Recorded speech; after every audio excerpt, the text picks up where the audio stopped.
गणगण गणात बोलते. वायफाय बंद झालं की आपल्याला कसं तरी होतंय ना, चिडचिड, अस्वस्थ, एकटं वाटतंय. यालाच डिप्रेशन म्हणतात. 100 वर्षापूर्वी वायफाय नव्हतं, पण मनाचं वायफाय बंद पडलेला एक तरुण महाराजांकडे आला होता. महाराजांनी त्याला काय सांगितलंय ऐका, अंगावर नक्कीच काटा येईल. शेगावात 1905 साली गोविंद नावाचा एक 20 वर्षाचा मुलगा, हुशार, शिकलेला, पण अचानक कामधंदा सोडला. जेवण नाही, झोप नाही, खोलीत एकटाच बसून राहायचा. लोक म्हणाले याला भूत लागले.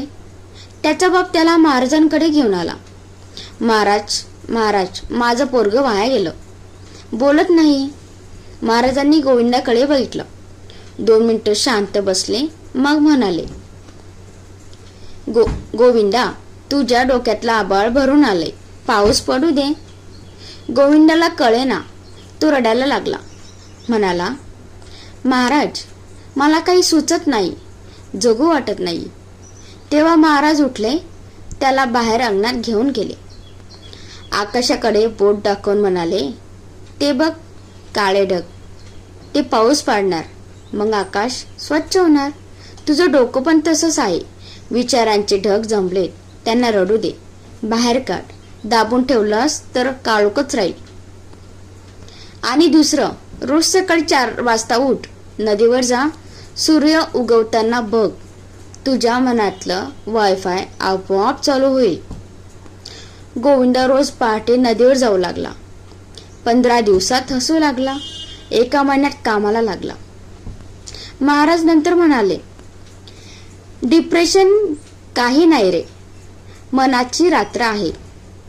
रात्र झाली की सूर्य उगवणारच ना, फक्त पहाटेपर्यंत जागं राहावं लागतं. म्हणूनच मित्रांनो, आज रात्री 2 वाजेपर्यंत रील बघून डोक्यात काळे ढग साचून ठेवले तर डिप्रेशन येणारच.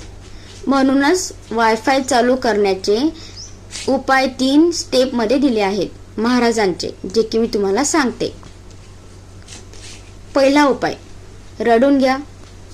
रडणं विकनेस नाहीये, ते मनातले ढग पावसाने मोकळे करणं आहे. जवळच्या व्यक्तीजवळ आपलं मन मोकळं करा. दुसरा, पहाटे पळा, फिरायला जा. रात्री 11ला मोबाईल बंद, सकाळी 6ला सूर्य बघा. मेंदूमधले हॅपी हार्मोन्स बाहेर पडतात, आपोआप हॅपीनेस आपल्यामधला वाढतो. हे सायंटिफिक रिझन आहे. तिसरं म्हणजे मी एकटा नाही असं रोज 11 वेळा म्हणा.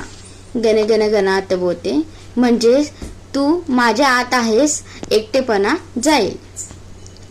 डिप्रेशनची रात्र मोठी वाटते, पण पहाट नक्कीच येते. फक्त महाराजांवर विश्वास ठेवा. तुमची मनाची पहाट कधी उगवली कमेंट्समध्ये सांगा. आणि जो मित्र रात्रीमध्ये अडकलाय त्याला हा व्हिडिओ पाठवा. 988 सुसाईड हेल्पलाईन आहे, गरज पडली तर कॉल करा. एकटे नाही आहात. गणगण गणात बोलते.